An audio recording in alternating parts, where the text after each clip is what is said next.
Welcome to the GOTO podcast. Each episode covers the brightest and boldest ideas from the world's leading experts in software development. Tune in for practical lessons, compelling theories, and plenty of inspiration. GOTO gathers the brightest minds in the software community to help developers tackle projects today, plan for tomorrow, and create a better future.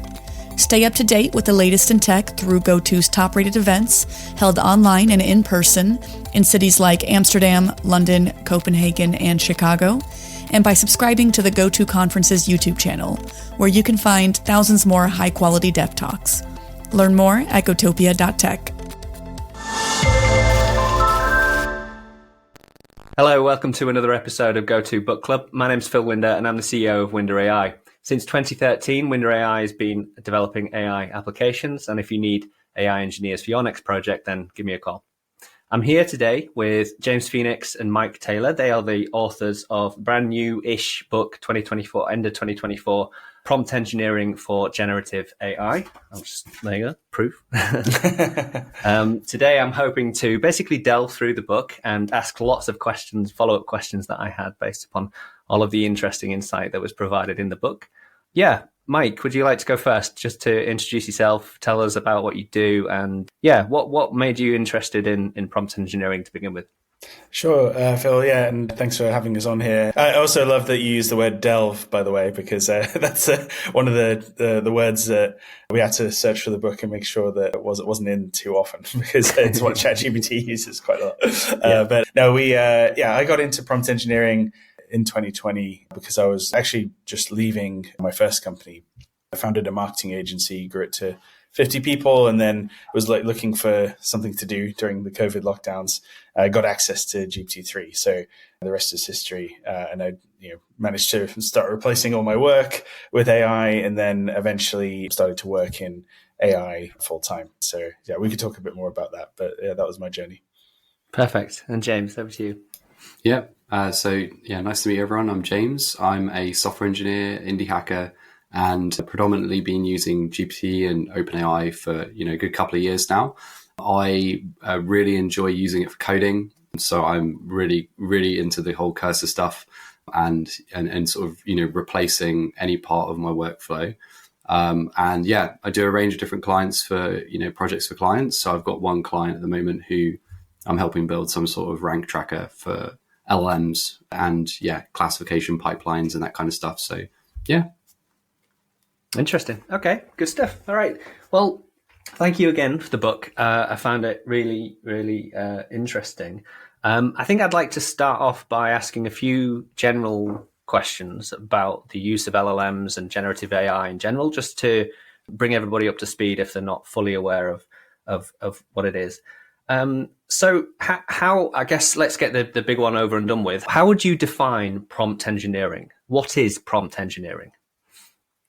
Yeah, so obviously everyone thinks about it differently. Some people think of it as just kind of adding some magic word on the end of the prompt that tricks the AI into doing a good job. And that's what it started as, I think, in a lot of cases. But we take a broader view of prompt engineering being this rigorous process of figuring out, through testing, through evaluation, what combination of inputs lead to the best outputs and the most reliable outputs as well. Because I would say, you don't need prompt engineering that much when you're just using ChatGPT as a consumer. But if you're building an AI application, it's going to be very important. There's a great source of improvement in accuracy just by getting the context right, by rewriting the prompt in a certain way. It will give you much better results. So it's that kind of process for really like applying the scientific method as much as possible with these LLMs to test and learn. Okay, when I write it this way with this context, I get this type of response. So it's a lot about rigor there. It's engineering rigor that you're trying to apply to a slightly non-deterministic system, depending on how you configure it. Yeah, exactly. Yeah. And like I come from a marketing background, growth marketing has a great culture of A/B testing, and that kind of came naturally to me. And then James, I think you could talk a bit more about this, but coming from like a data science background as well, I think that's another rich profile for people getting into AI, because it comes natural that you start to really think about what are the inputs. Let's look at the raw data. Let's look at patterns. Let's see what opportunities there are to improve performance. Absolutely. Yeah, James, what do you think? Yeah, I think definitely. And then there's also some other dimensions that you'll often do whilst you're working in this kind of environment. So things like using more powerful models, switching the models quite a lot. And as well as that, playing around with the parameters like temperature and log probabilities. So it's one of these things where prompt engineering is definitely part of the kind of the stack. But as an AI engineer or someone working in that space, you'll often use a mixture of techniques alongside prompt engineering. So changing the models, you might do fine tuning. Like there's a variety of different techniques that you're kind of trying to apply to maximize that output from a non-deterministic model. And I guess one of the challenges I always have with my AI projects, data science projects in general, is the problem definition, is defining the thing that you're trying to solve. And so does that still apply in prompt engineering? How important is the goal? I think you mentioned the word goal there, Mike. Yeah. It's like 80% of the work I find.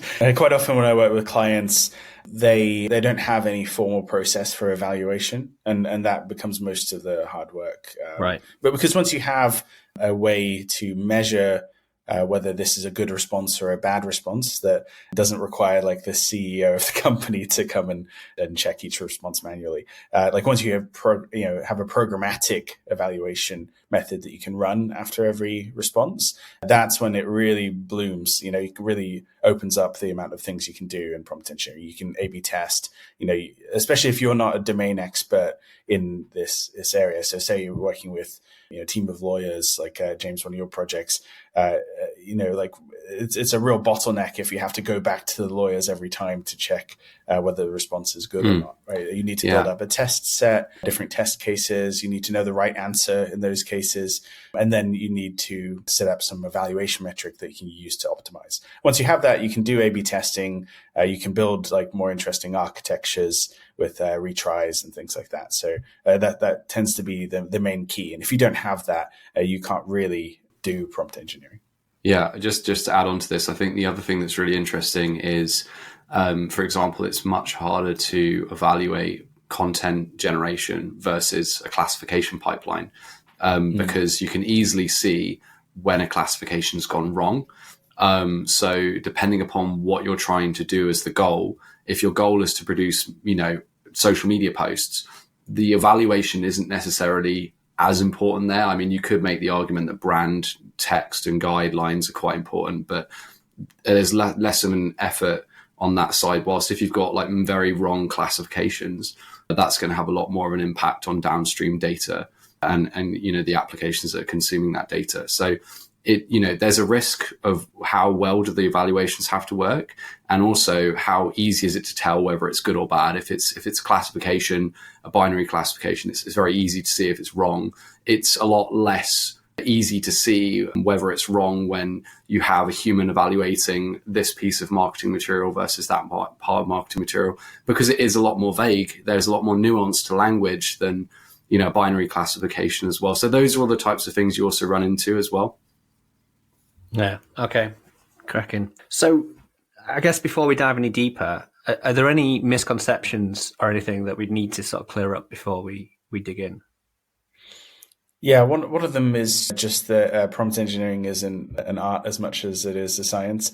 I would say that prompting is an art, and there's a creative element to coming up with new ideas for prompts. But I wouldn't call it prompt engineering unless you're doing testing and like trying to work at scale, and that's something I struggle with as well. Like as a someone who has like a Udemy course with James, and we wrote the book as well.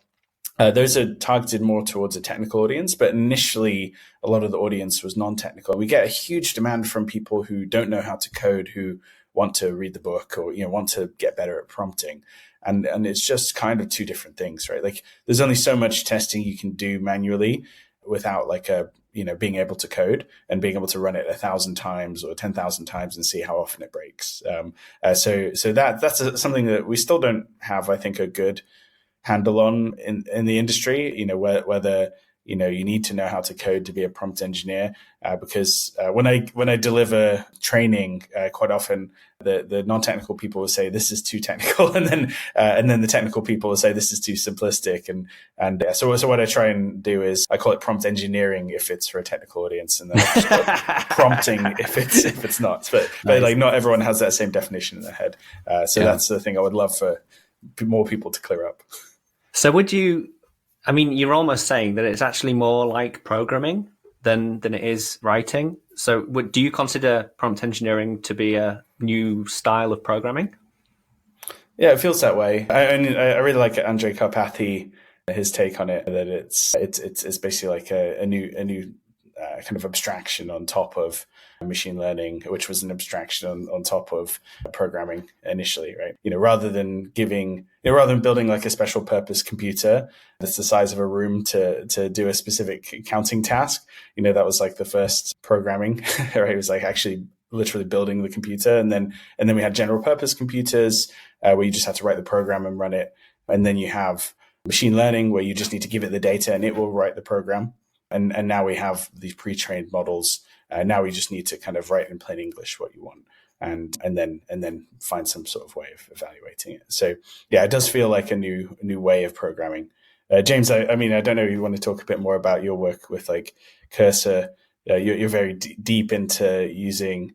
Like, I don't know how much code you're actually writing anymore, if you're going to see yourself more as an engineering manager of AI agent. For sure, yeah. Cursor is definitely like writing probably 60 to 70% of my code. I will say that when I'm learning something new, I actually manually type it out by hand. I think that's a really good way to still learn.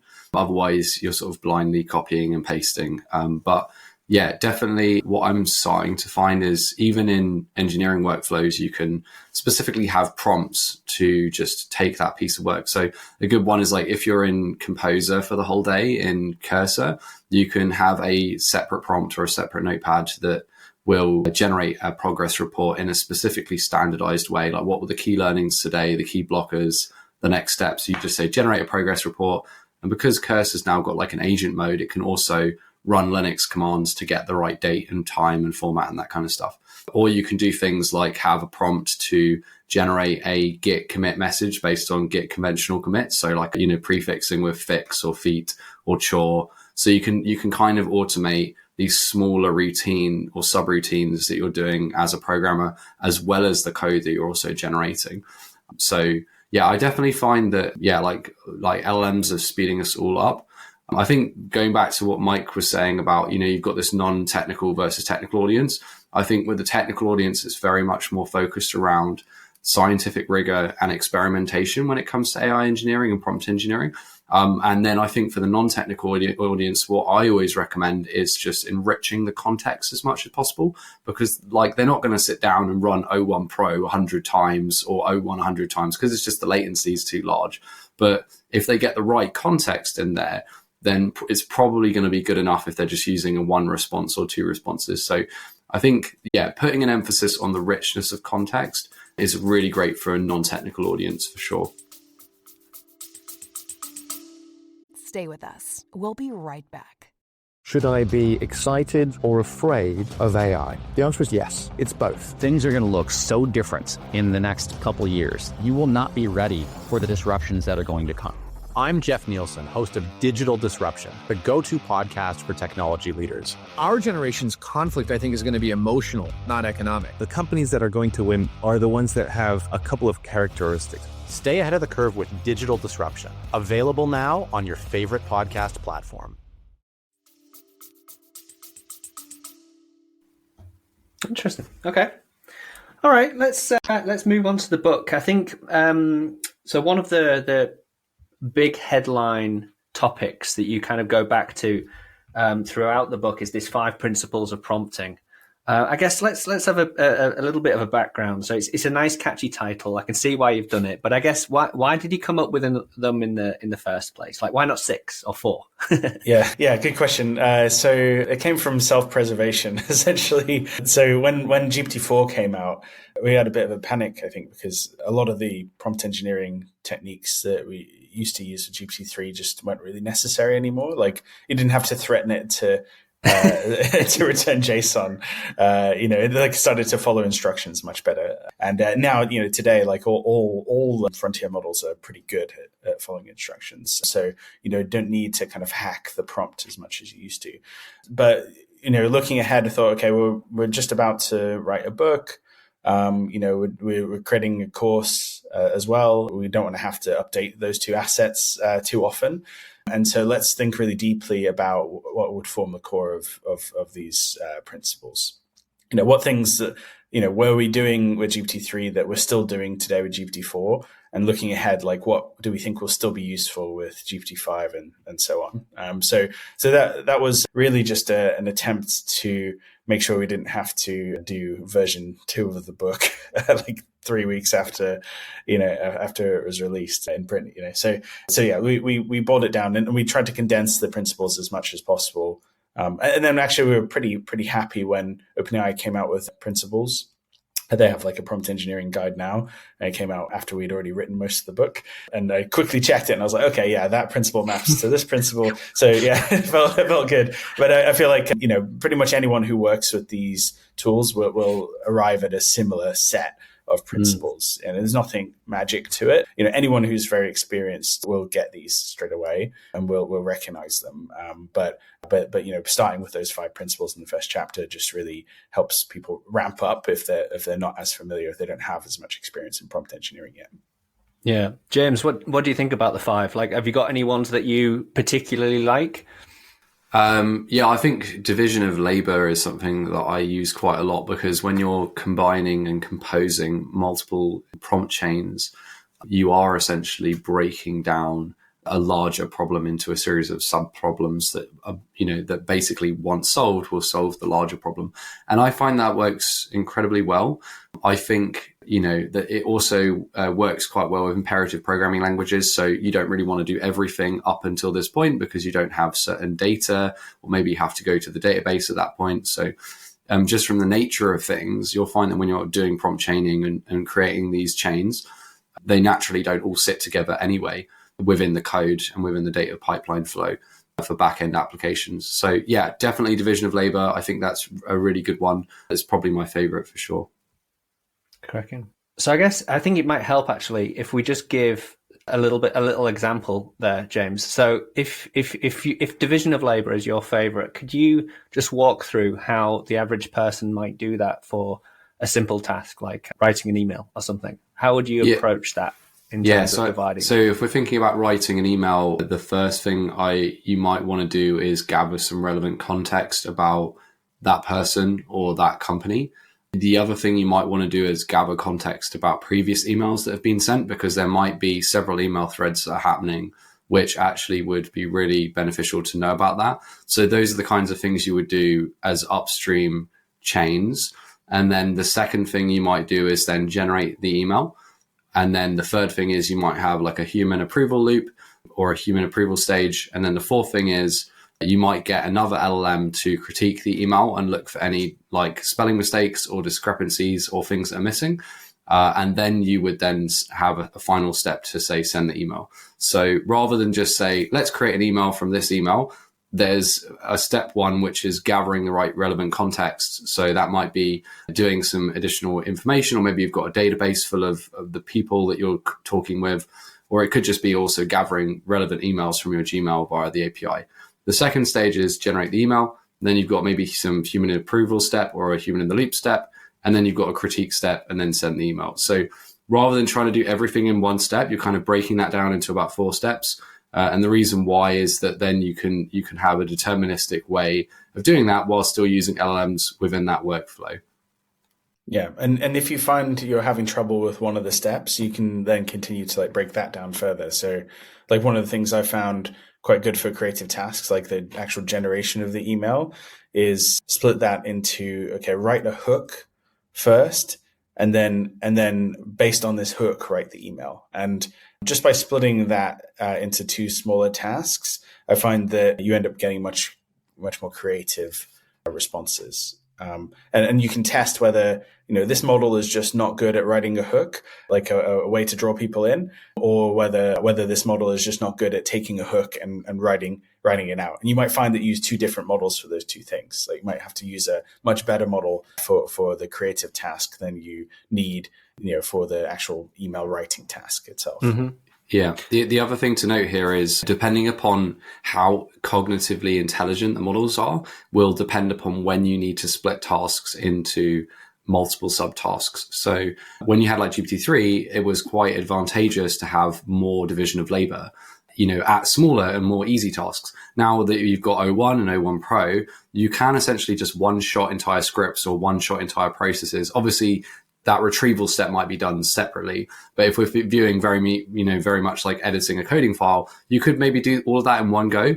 So your division of labor now goes up to, okay, now I can solve a larger problem and do division of labor with O1 to then, maybe analyze, 10 or 15 files and refactor all those files in different ways. So you can still kind of use that principle even with a larger model. You're just basically using that to make O1 solve things that it can't inherently solve in a one-shot process, if that makes sense, because every model has some sort of top-end capability. And so you basically have to discover when does O1 consistently fail at doing some type of task. And that's when you would then start breaking that down into a more deterministic workflow and using division of labor to then make O1 or O1 Pro do something that it can't do without division of labor, if that makes sense. Yeah, that makes sense. And two questions sort of pop into my mind. The first is, it was really interesting to note that despite the focus on prompt engineering and working with language models in general, at least half of the steps that you described there, James, were getting data, ingesting data from other sources in order to use it in the context of generation. So, and it's almost like you're still writing software effectively. You're still plugging things together and, to generate the final thing. So I found that interesting. But the second point is, you mentioned there that you're constantly trying to find the capabilities of the model that you're using. Have you had any experience of maintenance of a solution over the lifespan of multiple different models? Like what happens when OpenAI depreciate, GPT-4 or something? Like, does that mean all of your stuff suddenly going to break because suddenly the capabilities of the model have changed? Yeah, I think in general things get better. There are some nuances to that where, like if you're comparing like the new reasoning models versus the chat models, then they're completely different paradigms. But in general, classifications probably get more accurate. The output of the text feels kind of more human.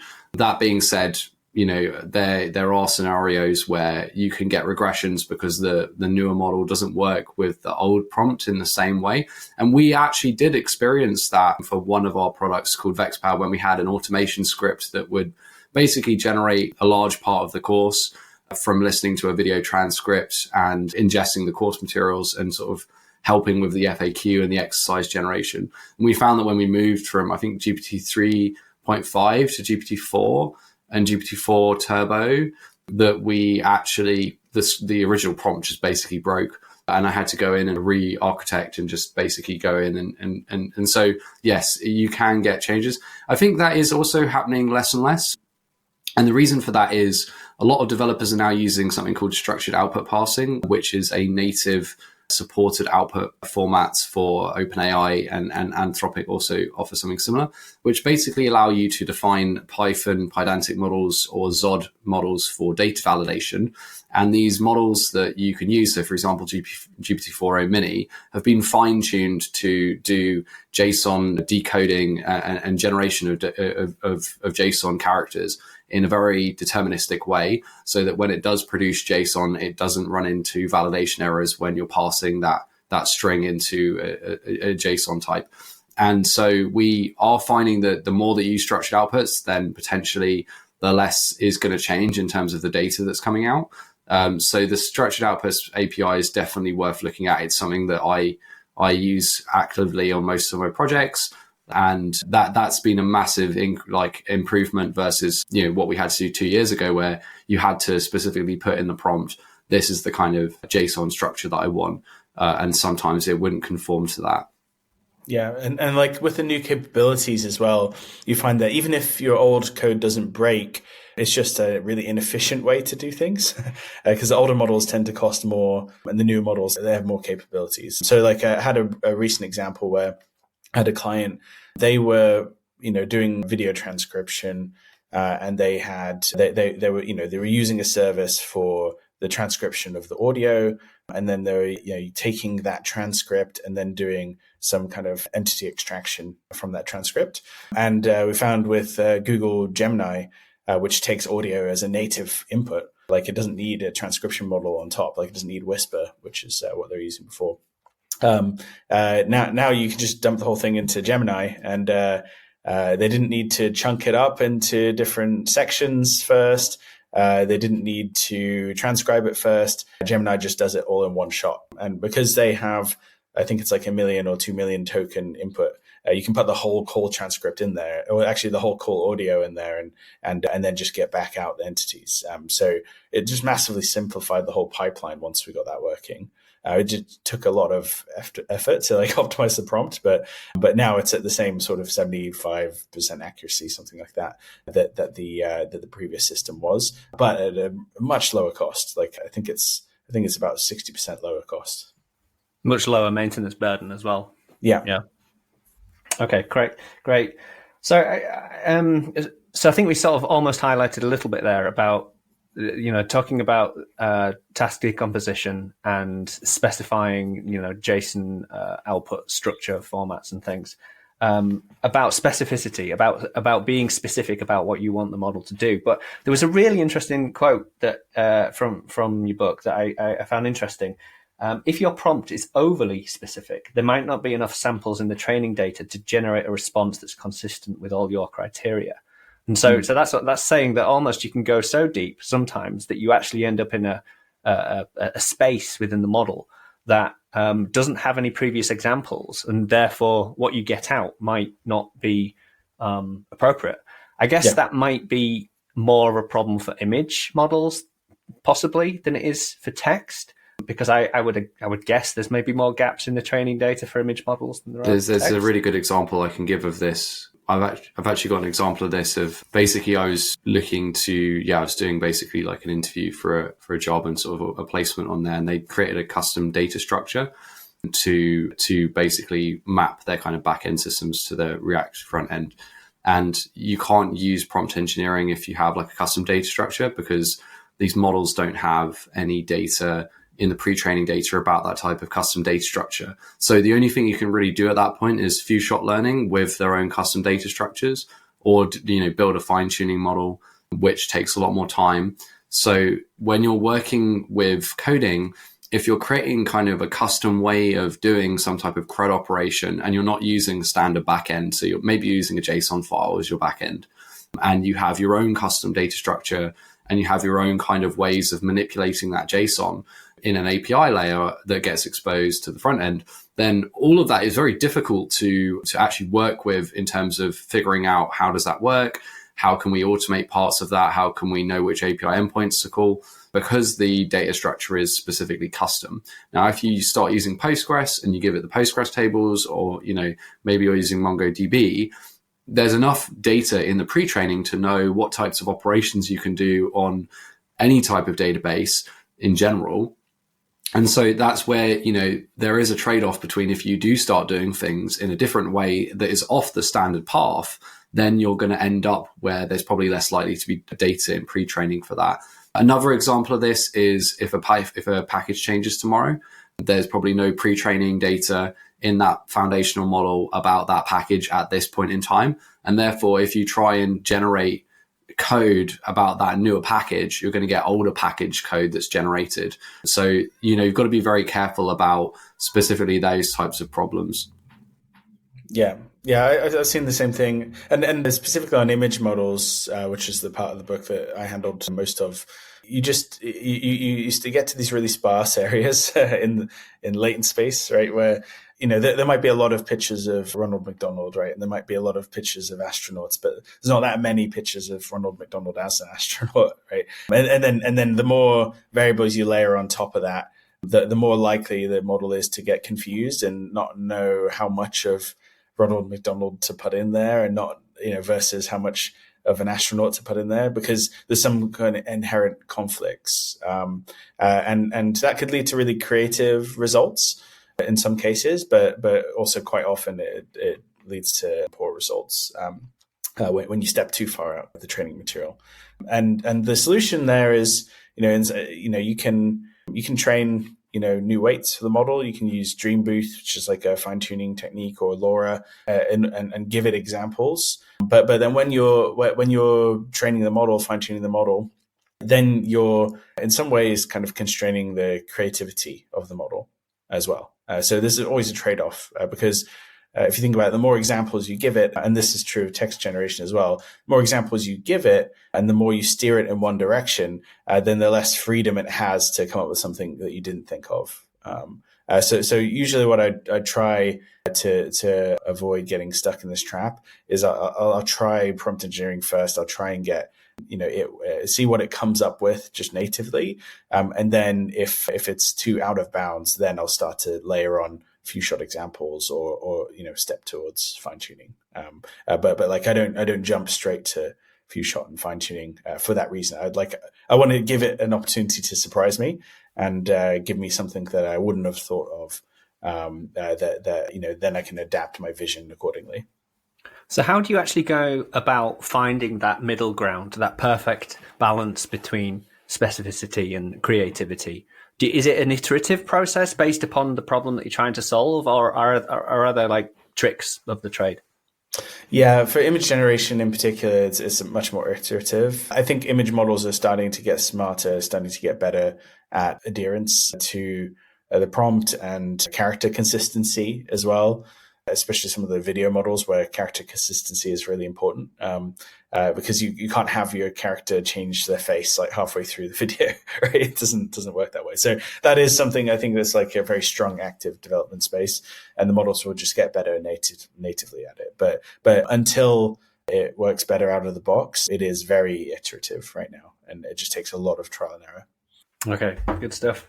All right. So the next sort of bunch of questions I had were all sort of starting to dig into the use of RAG, really. And actually, I think that was really interesting.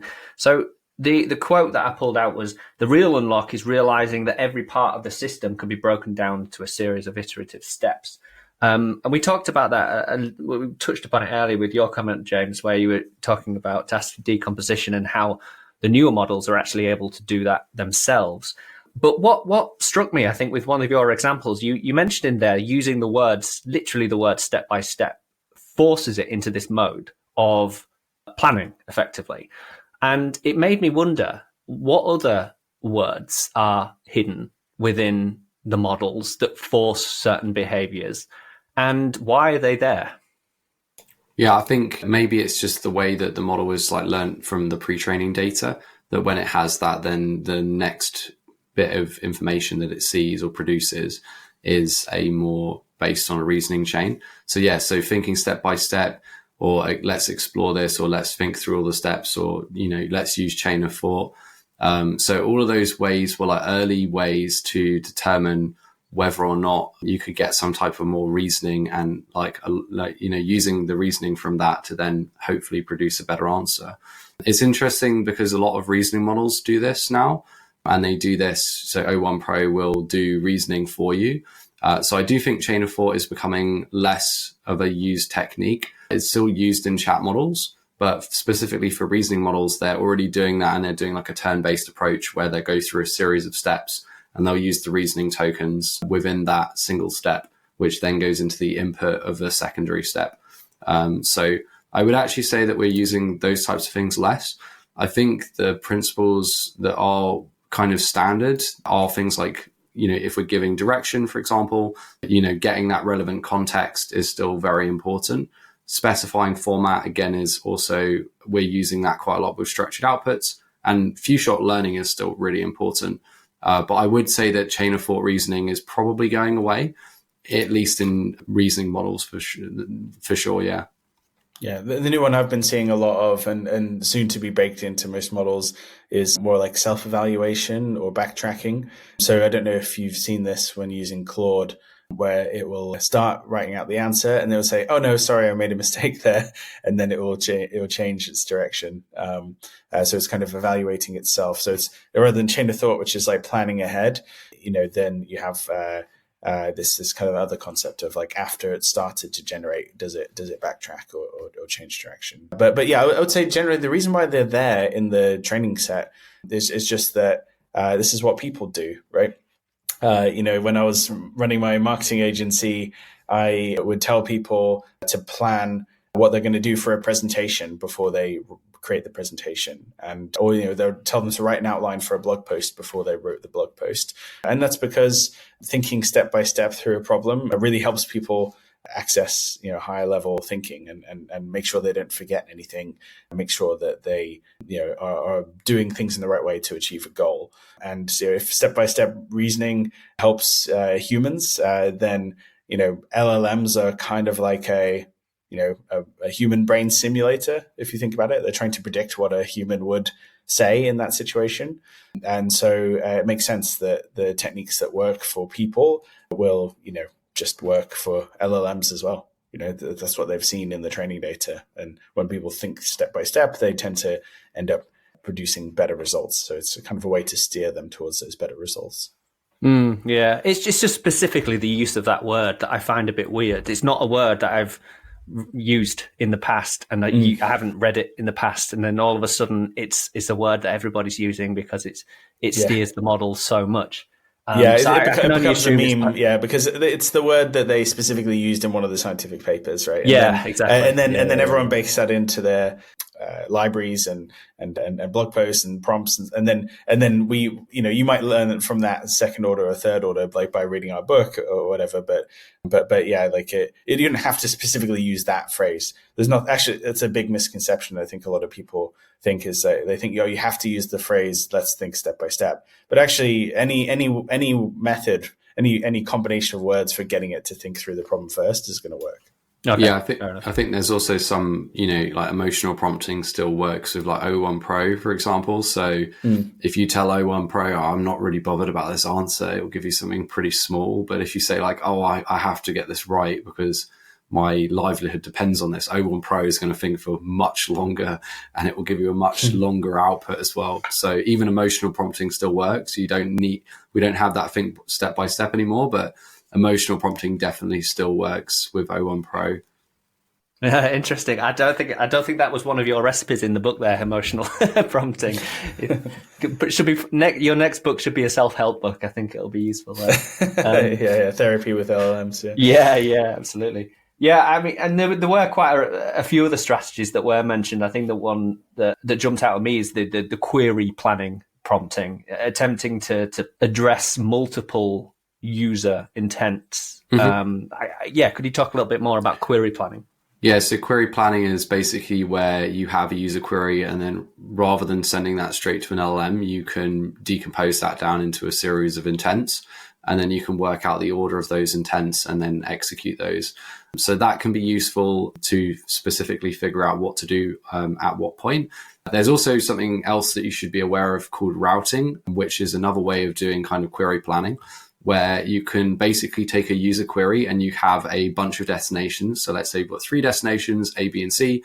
You can take a user query and you can specifically find, what type of route should that user query be forwarded to. So if it's like, let's say you've got 3 functions, one's generate a summary, one's write an email, and one's like look for some order information. If the user query is like, I really want to summarize this information, the LLM router will basically take that query and decide, okay, it needs to go to this generate summary route, and it will just forward over the user query. So that's like another approach. Query planning is basically where you're trying to decompose the query, figure out all the individually related intents, the nested intents and dependencies there, and execute those. And then you've got routing, which I've just described. There's also in the OpenAI now natively, they do support something called parallel tool execution or parallel function calling, which basically means you can have a query that have mixed intents. So if we say we have a function that can send an email, if I have a user query that says, for example, I want to send an email to John and Jane, then basically, and you've had and I want to say this to John and I want to say this to Jane, OpenAI's function calling or their tool calling natively now supports the ability to recognize multiple intents and then execute those in parallel. So query planning is very useful. Routing is useful. And we now also have native support for being able to handle for mixed intents using standard packages with parallel function calling. So yeah, there's a range of different things. I think routing is a very interesting one. You can obviously use that for forwarding requests. And then we've got parallel function calling, which is great for handling those kind of multiple intents within the same user query. I would say, though, that if you had maybe 5 or 10 intents in a query, that's when, manually breaking that down and figuring out those things is probably going to be more useful than sending it straight to an agent and relying on the agent to specifically find, what tools to tool calls to generate and what tool calls to execute on your back end, because the more things that could go wrong and the less control you're having. And that's why you've got a lot of these frameworks like LangGraph, which are basically trying to, not always generate every single tool in a kind of recursive while loop. They are kind of breaking these things out into DAGs, so direct acyclic graphs, where you have a series of functions that kind of hop along and then it goes back into the agentic loop. And you can do that natively in Python and the way you should do that is, let's say you've got a tool call, rather than just returning it straight back to the agent, you could do like 3 different types of other Python functions inside that Python function. So you've got step 1, step 2, step 3. So you can kind of already just write your own kind of LangGraph approaches to this problem where you don't always want the agent to be responsible for generating the flow of information. And therefore, it can call tool A, but tool A also does 3 things inside of that tool. So there's a variety of different things that you should be looking at, like routing is important. Obviously tool calling is important, but you don't always have to rely on the agent to decide exactly what tools need to be generated and what ones need to be called. Okay. Yeah, makes sense. Thanks. So, James, you just mentioned there, you mentioned the word agent, which I think is a heavily overloaded term at the moment. It's another one of, it's like the word AI. I kind of struggle to use it because it's so broad. But one thing that struck me when you started talking about agents in your book was the parallels to reinforcement learning. So, as you know, I wrote a book on reinforcement learning, and that's all about the idea of learning through trial and error and having actions in an environment and feeding those signals back to the agent and using a reward signal to be able to decide whether it did well. The parallels here is that it's almost sounding like that the agents need a similar kind of structure. It's almost like I'm thinking of the prompt as the reward definition. That's what decides whether it's rewarding or not. The user context is kind of defining the actions, and then the environment and the various tools that can be used by the agent. So I guess let me step back a little bit. How do agents differ from standard prompt-based, approaches? Yeah, so with a prompt-based approach, you're basically having a Python function or some type of code that will, call an LLM, it'll produce an output, and you're sort of putting that into your existing software architecture or your sort of software where you've got like an AWS Lambda, this little bit now, you kind of do that as a fuzzy function, a non-deterministic step, and then you're kind of embedding that into your existing workflows. And how that differs from an agent is basically a different architecture, which relies very much on it has a higher amount of control. It has a higher amount of autonomy. And rather than basically you as the programmer and imperatively determining what's going to happen when this code is executed at runtime, you're basically relying on the agent's prompt, its tools and the tool definitions that it has, and the context that has in the prompt to decide what to do given a series of messages that have already happened before. And then once those messages are basically executed, those will generate some type of tool calls, or maybe not. They'll maybe just reply. And then after that, you have to have some type of stopping criteria. So generally, like the easier way of writing it is something like, while there are still tool calls to do, then keep going with the agent. And when we've hit a stop reason to finish, or there's no tool calls left, then end the agentic while loop. That being said, you can also create your own objectives. So if the agent does stop prematurely, you can also add an additional message saying, no, we haven't stopped yet. You haven't hit this programmatically or non-deterministic goal. So imagine you're trying to get like 100 leads, and you've got this agent that's using a Google search tool and maybe a web page reading tool. You can also say, when if it's finished early because there are no tool calls left, you can add an additional message in there and tell it, no, you actually need to keep going. And the thing with agents are they have these tools. The tools give them the ability to execute, and that is the more tools that it has, the more useful the agent becomes, because it can bundle those tools and execute those tools in a variety of different ways. So it is essentially building a computation graph at runtime as it executes these tools. Now, the problem with them are, obviously, you're giving a lot more autonomy to the agent, and if one of those steps is wrong, you're going to get compound error across all the rest of the steps. So having reduced error is really, really important. And if it's got too many tools, that can be a problem. Or if the user query isn't specific enough or can't be solved by the given tool set, that's also a problem. You've also got problems with, if one of the tools fails, what does the agent do in that scenario? So maybe it couldn't connect to the database, it couldn't get the output. What does the agent do? So there's lots of different problems that happen, both from the DevOps side, from IO issues, from the user issues in terms of the user query. And a lot of people are trying to figure out how to innovate in that space. So adding human in the loop steps is one approach. People are building, robust execution workflows to make sure that steps don't fail so that the agent always succeeds. So if there's an IO error, it'll have retrying for that step. But yeah, at its heart, an agent has tools. It's basically in some type of while true loop, and it's doing all of those tool calls until it thinks that it's finished with the result. Yeah, Mike, do you think, just following on from that then, how much of a role does prompting still have in agentic systems then? Does it make it harder in some sense because you've got disparate agents working independently? Yeah, it's a good question. And I would say like the system prompt for the agent still needs a lot of work, because you want to protect against those edge cases. So in some respects, it's more important because when the agent runs, it's going to do a lot of steps itself, and therefore that system prompt needs to be much better than it would be if it was just doing one step. Because, like James said, those errors compound. And if it chooses the wrong steps, then that's a bad thing. So all of the traditional prompt engineering techniques still apply. It's just that they have higher leverage because now the agent is going out on its own with your instructions. You better make sure your instructions are good. But then in some respects, it also takes away from prompt engineering because the agent, the big difference actually between reinforcement learning and agents, just to make that link, is that with reinforcement learning, there's like some objective truth typically, right? You can calculate it quickly. Whereas with agents, they have to decide whether they've done a good job or not based on your goal. And it's a much fuzzier reward mechanism, right?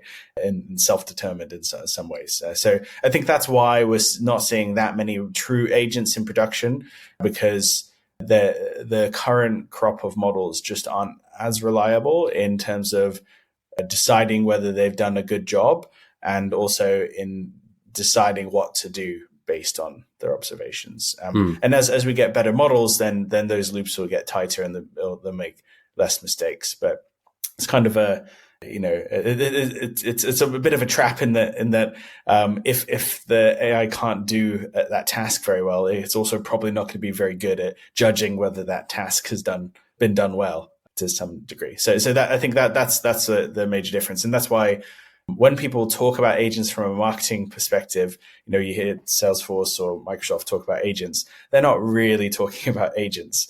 They're talking about quite a deterministic chain of prompts still, right? And maybe some retrieval with RAG.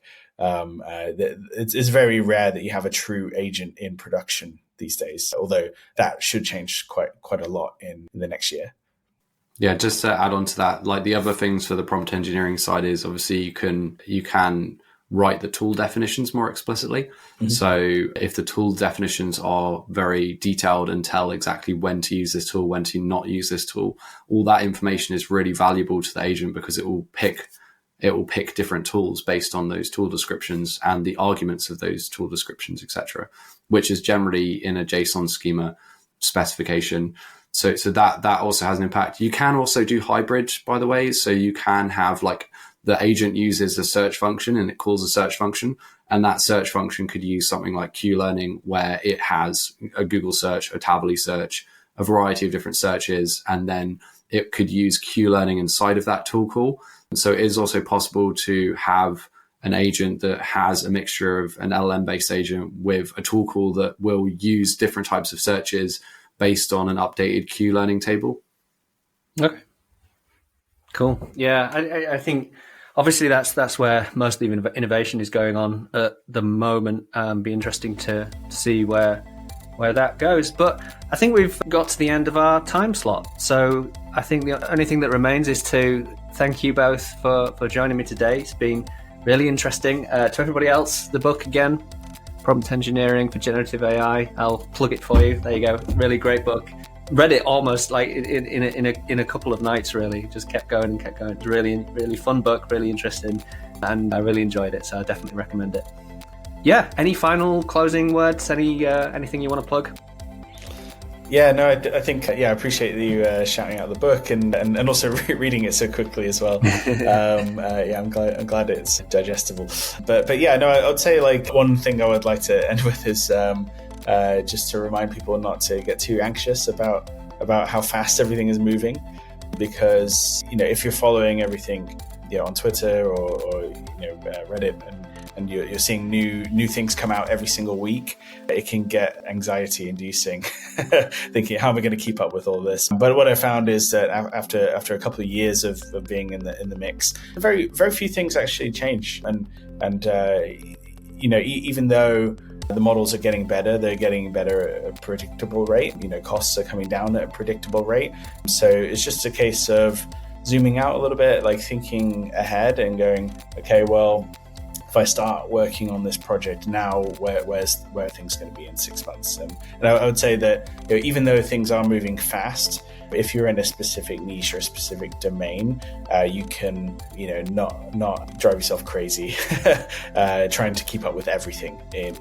Ultimately, if something really big happens, other people will tell you about it. So that would be my advice for coping is just kind of pick a niche, learn everything about that niche, and then not don't worry too much about all the other craziness that's happening.